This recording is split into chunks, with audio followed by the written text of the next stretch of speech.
അതിനനുസരിച്ച് സൗന്ദര്യവും കൂടുന്നുണ്ട്. അയ്യോ ചിളിക്കല്ലേ ചിളിക്കല്ലേ. എനിക്ക് ചിരിയല്ല കലിയാ വരുന്നത്. അമ്മാവന്റെ അനന്തരവന്റെ സ്വഭാവം മനസ്സിലാക്കി ആരോ മനഃപൂർവ്വം ചെയ്യുന്നതാ ഇതൊക്കെ. നിങ്ങൾക്ക് എന്നെ സംശയമാണെന്ന് ഒരുമാതിരിപ്പെട്ട ആൾക്കാർക്കൊക്കെ അറിയാം.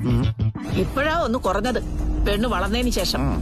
അതിനു മുമ്പ് എന്നെ സംശയിക്കുകയും അതിന്റെ പേരിൽ എന്റെ ഇത് ഇടി കൊള്ളുകയും ചെയ്യായിരുന്നു. എന്നാലും ഒരു ദിവസം പോലും ഞാൻ നിന്നെ ഇടിച്ചിട്ടില്ലല്ലോ. അതിനുള്ള ആരോഗ്യം നിങ്ങൾക്കില്ല. ആര് പറഞ്ഞില്ലെന്ന്? ഓ ഇതും കാണിച്ചോണ്ടിരിക്കാതെ ആരാ നോക്ക് മനുഷ്യ.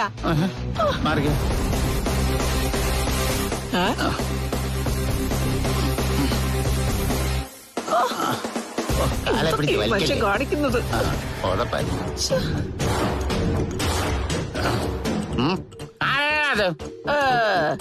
ഇവിടെ നിന്ന് വിളിച്ചു പോയാലേ അവനിപ്പോഴേ പേടിച്ചോടും. അല്ലടി മറ്റവൻ വീണ്ടും പരവളിൽ ഇറങ്ങിയെങ്കിലേ ജനല് തുറന്ന കണ്ണി നോക്കി തന്നെ അറിയും. പണ്ട് മാവേലെറിഞ്ഞ് ശീലമുള്ളതുകൊണ്ട് അവന് മുടിഞ്ഞ ഉന്നവാ. എന്നാലേ ഞാൻ വന്ന് നോക്കാം. എന്നവാ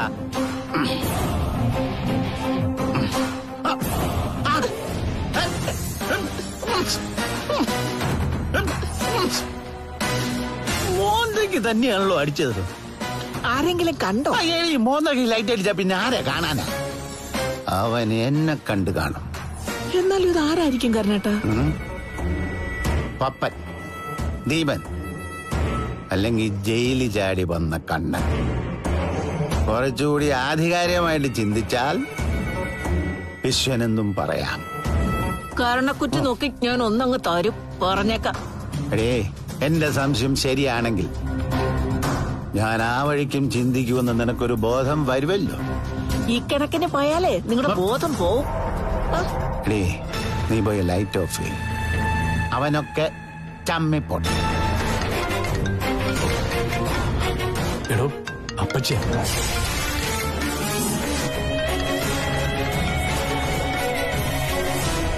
അപ്പച്ചി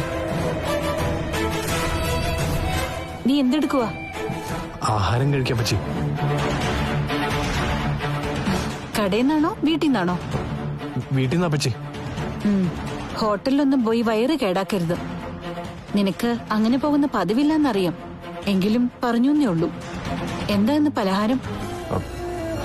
ദോശയും ചമ്മന്തിയും സാമ്പാറും, പിന്നെ മുട്ടക്കറി ഉണ്ട്.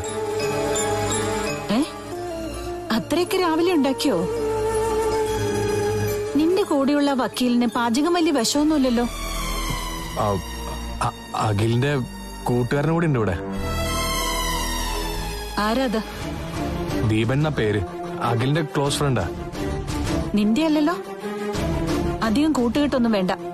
നിനക്ക് അടുപ്പില്ലാത്തവരെ വീട്ടിൽ താമസിപ്പിക്കാൻ വേണ്ട. ഇന്നലെ രാത്രി വന്നോളൂ അപ്പച്ചി. ഇന്നെ പൊക്കോളൂ. ഈ ഞായറാഴ്ച ഉറപ്പായിട്ട് നീ ഇവിടെ എത്തണം. 2-3 പെണ്ണ് കാണാൻ പോവാനുള്ളതാ. എനിക്ക് മടുത്തു അപ്പച്ചി. എനിക്ക് മടുത്തിട്ടില്ല. അങ്ങനെയൊക്കെയാ എല്ലാവരും കല്യാണം കഴിക്കുന്ന. ഞാൻ പറയുന്നത് നീ അനുസരിച്ചാ മതി. അപ്പച്ചി എനിക്ക് കുറച്ച് തിരക്കുള്ള സമയ. സൺഡേ ഹോളിഡേ അല്ലേ അരുൺ?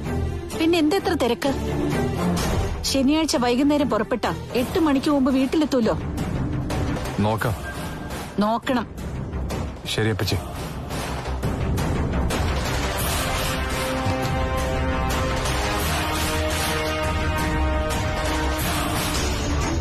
കഴിഞ്ഞു. പെണ്ണ് കാണാനായിട്ട് വീട്ടിൽ ചെല്ലണമെന്നാ പറഞ്ഞേ.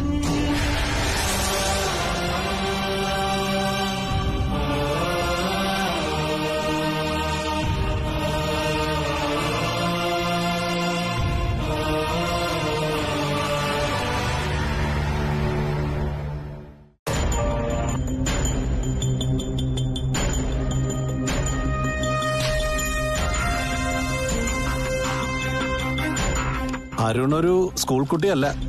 അല്ല, കൃഷി ഓഫീസറാണ്. 30 വയസ്സും 10 മാസവും കഴിഞ്ഞു.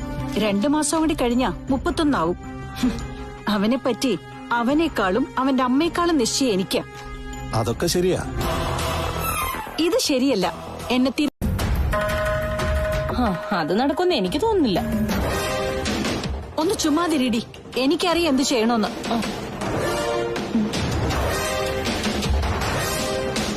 അവൻ ഇപ്പോഴും എന്റെ അരുണാണെങ്കിൽ ഞാൻ പറയും നാളെ അവൻ കല്യാണം കഴിച്ചിരിക്കും. അതില് തർക്കമൊന്നും വേണ്ട.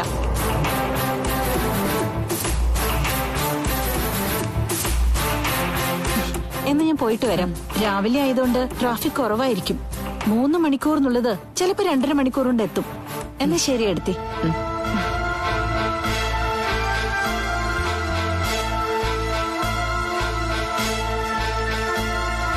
മോൾ ഒറ്റ ഒരുത്തിയ അമ്മയുടെ ഈ യാത്രയ്ക്ക് കാരണം.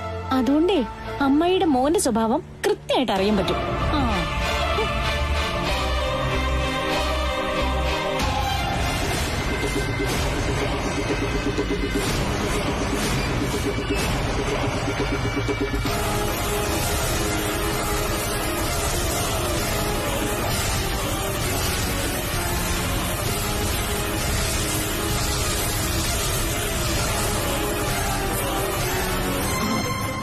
എന്തേ എവിടെ നിർത്തിയത്? കേറുന്നില്ലേ? കേറിയ പ്രശ്നോ? പിന്നെ കാണാം.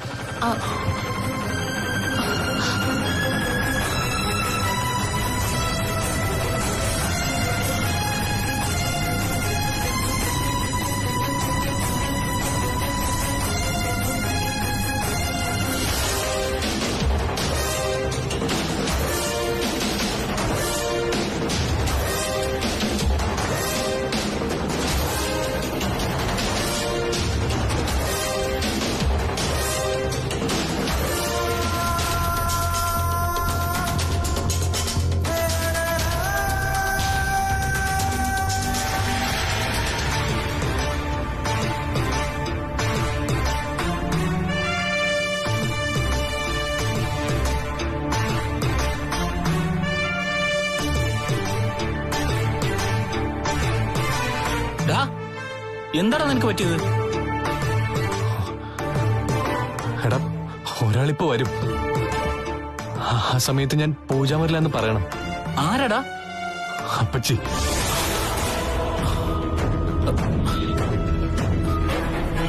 നീ എന്തുവാടാ ഈ പറയുന്നത്?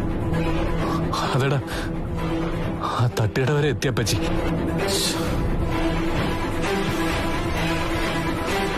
അവിടെ എന്തിനാ ഇറങ്ങിയെന്ന് എനിക്കറിയില്ല.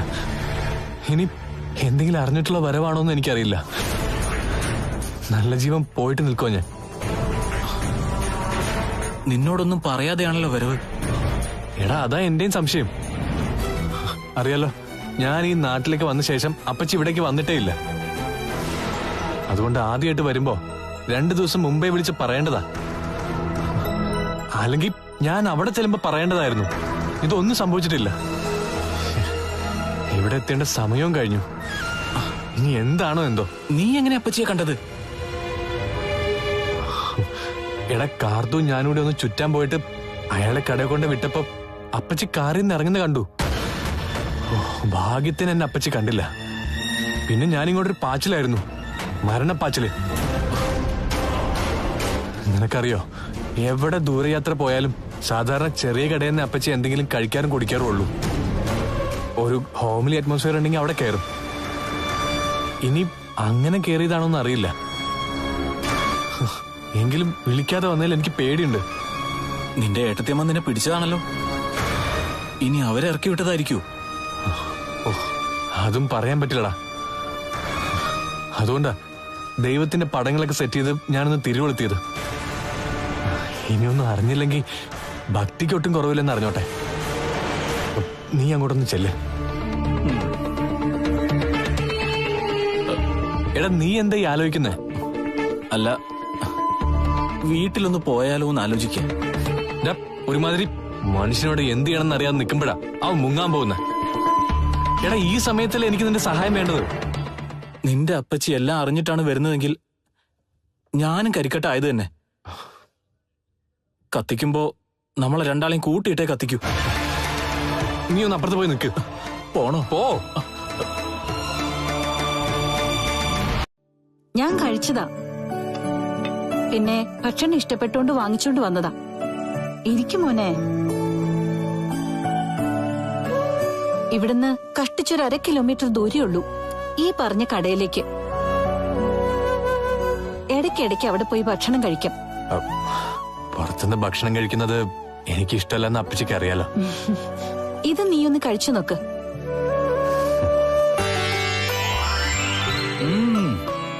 വളരെ നന്നായിട്ടുണ്ടാ. കഴിക്കേ.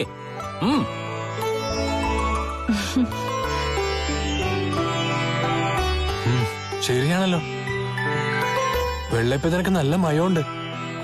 മുട്ടക്കറിയും കൊള്ളാം. മോശമാണെങ്കി ഞാൻ വാങ്ങിച്ചോണ്ട് വരൂ മോനെ. സ്ത്രീകൾ നടത്തുന്ന കടയാ, അതിന്റെ മെച്ചമുണ്ട്. എന്നാ പിന്നെ നീ ഇന്ന് ലീവ് എടുക്കാരുന്നേ. അപ്പച്ചി വന്നതല്ലേ. അപ്പച്ചി നീ ഏതായാലും 2-3 ദിവസം കഴിഞ്ഞ് പോയാ മതി.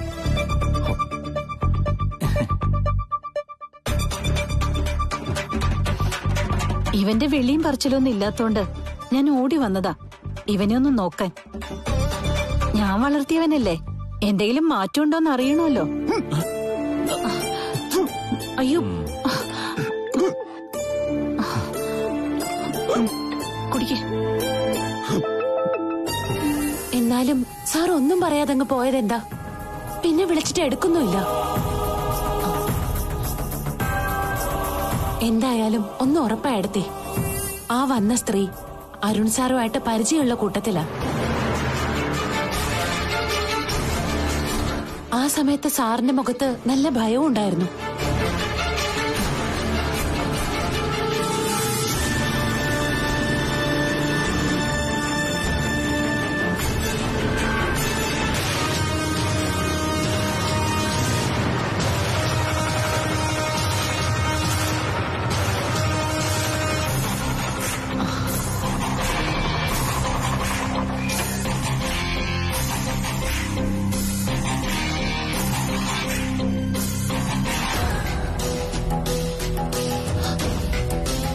ആരാ സാറേ വന്നത്? എന്താ വിളിച്ചിട്ട് എടുക്കാതിരുന്നത്? ഭാഗ്യത്തിനെ കാത്തു രക്ഷപ്പെട്ടത്. ആ വന്നത് ദേവനന്ദ, എന്റെ അപ്പച്ചി.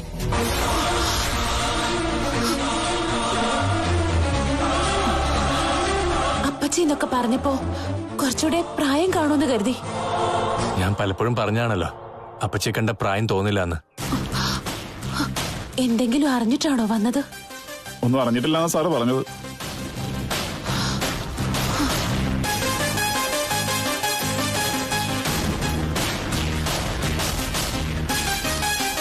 സാറിന്റെ പോക്കിൽ സംശയം തോന്നിയിട്ട് പിടിച്ച പിടിയാലെ പോന്നതാ രണ്ടുപേരും. അപ്പച്ചിക്ക് എന്തെങ്കിലും സംശയം തോന്നിയാ അത് പിന്നെ ഉള്ളിൽ വെച്ചോണ്ട് നടക്കില്ല. പെട്ടെന്ന് ക്ലിയർ ചെയ്യാൻ ശ്രമിക്കും. ഭാഗ്യത്തിന് അവിടെ വെച്ച് കണ്ടത് നന്നായി. ഞാൻ അപ്പച്ചിയുടെ മുമ്പിൽ നല്ല പിള്ളയായി. സംശയമൊക്കെ നീക്കിയിട്ട് ആള് പോയിരിക്കുന്നെ. അതുകൊണ്ടാ പറഞ്ഞത് ഈ ഒന്നിച്ച് ചുറ്റിലൊന്നും അധികം വേണ്ടാന്ന്. ഇനി അപ്പച്ചി ഇങ്ങോട്ട് വരാനുള്ള സാധ്യതയില്ല. അരുൺ ഇത്രയധികം അപ്പച്ചിയെ ഭയക്കുമ്പോ ഇതിന്റെ അവസാനം എന്തായിരിക്കും? ആ, അത് ഞാനും ചോദിച്ചു. എന്തായാലും ഒരു പൊട്ടിത്തെറി കൂടാതെ ഇത് അവസാനിക്കില്ല. കണ്ണേട്ടനാണെങ്കിൽ ഒന്നും മറച്ചു പിടിച്ചോണ്ട് നടക്കുന്ന ഇഷ്ടല്ല. അത് പിന്നെ പറയണോ? അടുത്ത ആള് വിളിക്കുന്നു. ഡോക്ടർ ഉണ്ണിയുടെ പ്രിയ പത്നി. കട്ടിയിട ഒന്ന്. സാറേ, അങ്ങനെ കട്ട് ചെയ്യാൻ പറ്റുമോ? ഞാനവളുടെ ഭർത്താവല്ലേ. ഭർത്താവോ? അല്ല പിന്നെ സാറേ, ഞാൻ കെട്ടിയ താലിയും അവളുടെ കഴുത്തിലുണ്ട്. ഒരു മിനിറ്റേ. എന്താണത്? ഹലോ, നാളെ ക്രിസ്മസാ. ഇന്ന് രാത്രി എനിക്കൊന്ന് കാണണമെന്നുണ്ടായിരുന്നു. അതിനെന്താ, കാണാലോ. ഈ രാത്രി വരുമോ? നീ വിളിച്ച എനിക്ക് വരാതിരിക്കാൻ പറ്റുമോ? വരുന്നുണ്ടെങ്കിലേ എല്ലാരും ഉറങ്ങിയിട്ട് വരണം. ഇല്ല, എല്ലാവരും ഉണർന്നിരിക്കുമ്പോ തന്നെ ഞാൻ വരും. അയ്യോ, നീ പേടിക്കണ്ടടി, ഞാനവിടെ എത്തിക്കോളാം. ഹലോ. ശോ.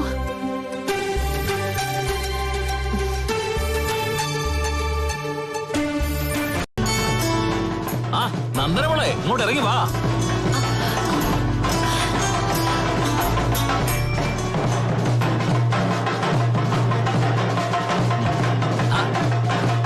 പിടിച്ചോ.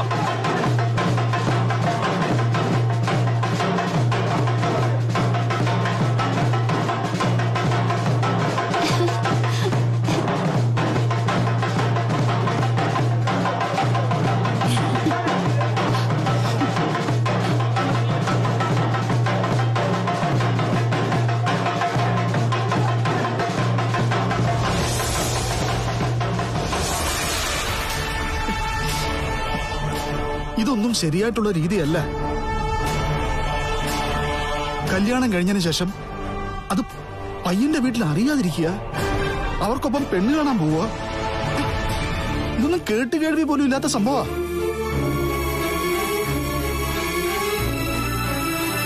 അപ്പച്ചയെ കുറിച്ച് പറഞ്ഞു കേട്ടതല്ലാതെ ഇതുവരെ നേരിൽ കണ്ടിട്ടില്ലായിരുന്നു. ഇപ്പൊ നേരിട്ട് കണ്ടപ്പോ എന്റെ നല്ല ജീവൻ അങ്ങ് പോയി. സാറും ശരിക്ക് ഭയന്നിട്ടുണ്ട്. എത്ര കാലം ഇങ്ങനെ ഭയന്ന് ജീവിക്കും?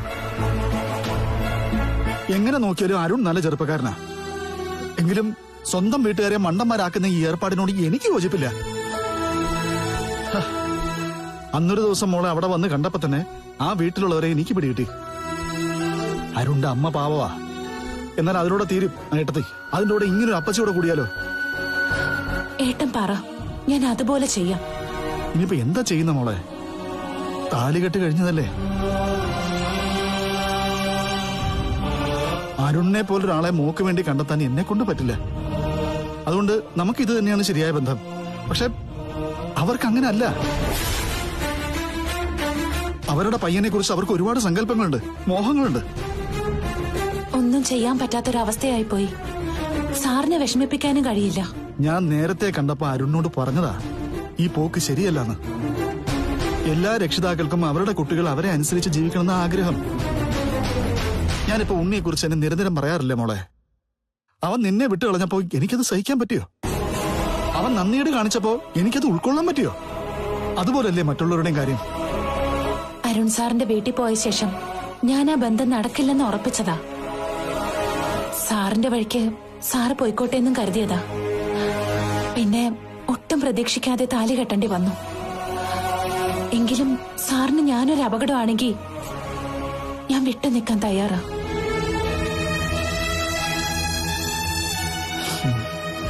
എനിക്ക് എന്റെ ഭാവിയെക്കുറിച്ച് ഒരാശങ്കയും ഇല്ല കണ്ണേട്ടാ. എന്റെ അടുത്ത് പവിത്രയടത്തിയുണ്ട്. മനുഷ്യ, നിങ്ങൾ ആവശ്യമില്ലാത്ത കാര്യങ്ങൾ പറയരുത്. ഓ വേണ്ട, ഇന്നത്തെ ദിവസം തല്ലും വഴക്കും ഒന്നും വേണ്ട. അത് നിങ്ങൾക്ക് കൂടി തോന്നണം. നോക്കെടുത്ത നല്ല കാര്യങ്ങളൊന്നും വരത്തില്ല. ഓ മതി മതി, പെട്ടെന്ന് ഇറങ്ങാൻ നോക്ക്. ആ എടിയേ, നമുക്ക് ഉണ്ണിക്കുട്ടനെ വിളിച്ചൊന്ന് അഭിനന്ദിക്കണ്ടേ? ഇത് ലോകത്ത് നടക്കാത്ത കാര്യമൊന്നുമല്ല അഭിനന്ദിക്കാൻ. കല്യാണം കഴിഞ്ഞ ആണുങ്ങൾ അച്ഛനാകും. നിങ്ങൾ വരെ അച്ഛനായി, പിന്നാണോ? ഈ നിങ്ങൾ വരെ എന്ന് പറയാൻ എനിക്ക് എന്തെങ്കിലും പോരായ്മ ഉണ്ടായിരുന്നോടി? അനന്തരവനെ പോലെ തന്നെയായിരുന്നു മാമനും. കല്യാണം കഴിഞ്ഞ എത്ര നാള് കഴിഞ്ഞാ എനിക്കൊരു കുഞ്ഞിക്കാല് കാണാൻ പറ്റിയത്?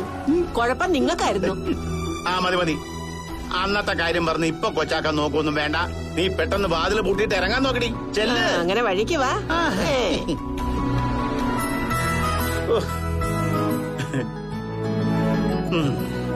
സമാധാനമായിട്ട് ഉറങ്ങാം.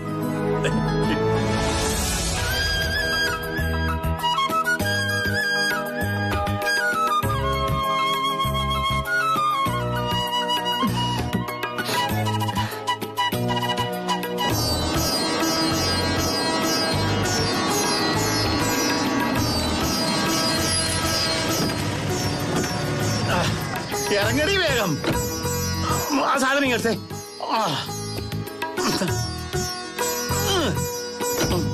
ചെല്ലി വേഗം പോ. മോളെ മോളെ, മോക്ക് സന്തോഷായല്ലോ. ഇത് കണ്ടോ, കുറച്ച് പലഹാരങ്ങളാ. മോക്ക് ഇഷ്ടപ്പെട്ട എല്ലാം ഇതിനകത്തോട്ട്. എന്തൊക്കെ പറഞ്ഞാലും ഉണ്ണിക്കുട്ടം മിടുക്കലാ. നിങ്ങൾക്കൊന്നും വേറെ പണിയില്ലേ? എത്ര തല്ല് കിട്ടിയാലും ആ വേദനയൊക്കെ പെട്ടെന്ന് അങ്ങ് മറക്കും. അതാ രണ്ടാളിന്റെ കുഴപ്പം. ഭക്ഷണം കൊടുക്കുന്ന കൈക്ക് തിരിഞ്ഞു കുത്തുന്ന ഇനങ്ങളാ. അതിനൊക്കെ ആരെങ്കിലും എന്തെങ്കിലും വിളമ്പോ? എന്തായാലും എനിക്ക് അവിടെ വരെ ഒന്ന് പോണമെന്നുണ്ട്. എന്തിനാ ദീപേട്ടാ വെറുതെ വിജിതയുടെയും ഉണ്ണേട്ടന്റെ ഇടയിലേക്ക് കയറി ചെല്ലുന്നത്? അതിന് എന്നേക്കാൾ താല്പര്യം വിജിതയ്ക്കായതുകൊണ്ട്. എന്നെ അവള് രണ്ട് കൈ നീട്ടി സ്വീകരിക്കുമെന്ന് എനിക്ക് ഉറപ്പുള്ളതുണ്ട്. കളി തുടങ്ങിയിട്ടുള്ളൂ കാർത്തു. കണ്ണേട്ടന്റെ നെഞ്ചിലെ എരിച്ചിലുണ്ടല്ലോ, അതിന് പരിഹാരം കണ്ടല്ലേ പറ്റൂ. എന്നാ ശരി വാപ്പേട്ട, ഞാൻ ഇറങ്ങാം. ശരി.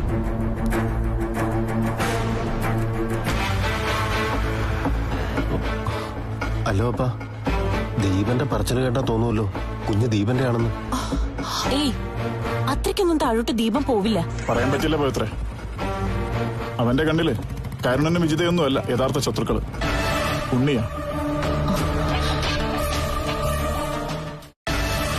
സ്വന്തം ഏട്ടന്റെ അധ്വാനം മുഴുവൻ പിടിച്ചു വാങ്ങിയിട്ട് അവനെ കറിവേപ്പിലയാക്കിയ ഉണ്ണി.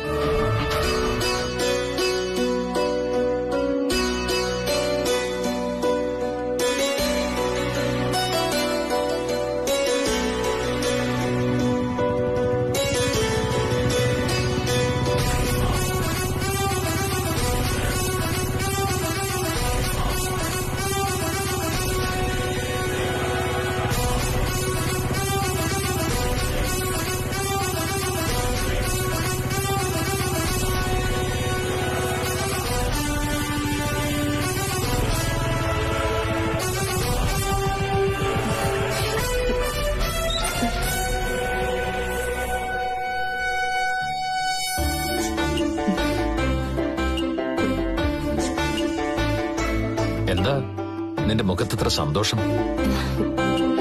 എന്റെ കഴുത്തില് 2 പേര് താലി കെട്ടി. അതിൽ 2ാമത്തെ താലിക്കാണ് ബലം കൂടുതലെന്ന് തോന്നുന്നു. കാവിശ്ശേരിക്കാരനൻ തട്ടുകടയിൽ വന്ന് മതിലകത്തൊരു അവകാശി വരാൻ പോവാന്ന് പറഞ്ഞു. അതെ, എനിക്കൊരു കുഞ്ഞ് ജനിക്കാൻ പോവാ.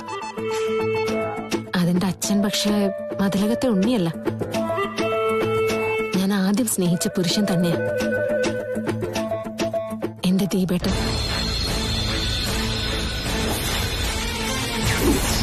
മര്യാദയ്ക്ക് പറയുന്നത് മാത്രം ചെയ്താൽ മതി, മിണ്ടാതെ ഉരിയാടാതെ. സംസാരം കൂടിയാലേ പിന്നെ അടുക്കള പണിക്ക് വേറെ ആള് വരും. ഞാൻ നിന്റെ നാത്തൂന, വിജിതയുടെ അപ്പച്ചിയാ. ഈ ബോധമൊന്നും മുമ്പ് നിങ്ങൾക്കില്ലായിരുന്നല്ലോ. ഞങ്ങൾ പാപ്പരായിരുന്ന സമയത്തെ ഇത്തരം ബന്ധങ്ങളൊന്നും നിങ്ങൾ ഓർത്തിട്ടില്ലല്ലോ. മോളിലൊരാള് ഇതൊക്കെ കാണുന്നുണ്ട്. അതുകൊണ്ടാ ഇപ്പൊ നിങ്ങൾക്ക് ഈ ഗതി വന്നത്. ഇനിയെങ്കിലും അനുസരണയോടെ ജീവിക്കാൻ നോക്ക്. എങ്കിലേ വയസ്സാങ്കാലത്തെ വീണ് കഴിയുമ്പോ ആരെങ്കിലും നോക്കാൻ കാണൂ. മര്യാദയിലും സ്നേഹത്തോടും കൂടി പറയുന്നതാണ് കുഴപ്പമെങ്കിൽ പറയാ. മര്യാദക്ക് ഓംലെറ്റ് എടുക്കും. ആ പിന്നെ കോഴിയുടെ വേണ്ട, താറാവിന്റെ മതി. പിന്നെ ഓംലെറ്റിനകത്ത് ഉപ്പേ ചേർക്കാവൂ, സോപ്പ് പൊടിയൊന്നും ചേർത്തേക്കരുത്. പറഞ്ഞു കേട്ടല്ലോ. ആ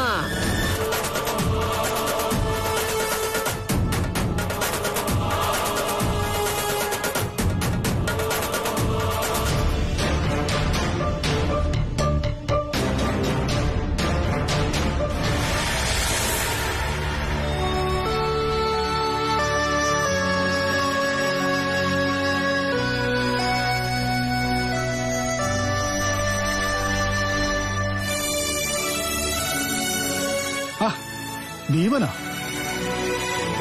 എന്തൊക്കെയുണ്ട് ദീപ വിശേഷം? എനിക്കല്ല കണ്ണേട്ട വിശേഷം, കണ്ണേട്ടന്റെ തറവാട്ടിലാ. അവിടുത്തെ ഇളയ മരുമകൾ അമ്മയാവാൻ പോവാ. എന്ന് കരുതി അവിടെ സന്തോഷത്തിന് വകയൊന്നുമില്ല കേട്ടോ. ഇപ്പോ എല്ലാവരുടെയും മുഖത്തൊരു പുഞ്ചിരിയൊക്കെ ഉണ്ട്. എന്നാൽ വൈകാതെ അത് മാറുമെന്നാ ഞാൻ പറഞ്ഞത്. അവിടത്തെ കാര്യങ്ങളൊന്നും എനിക്ക് അറിയേണ്ട ദീപ. അവർക്ക് കുഞ്ഞ് ജനിച്ചാലും ഇല്ലെങ്കിലും അവർക്ക് കൊള്ളാം. എന്തായാലും ആ ജനിക്കുന്ന കുഞ്ഞെ ഒരു നന്ദി കെട്ട കുഞ്ഞായിരിക്കും.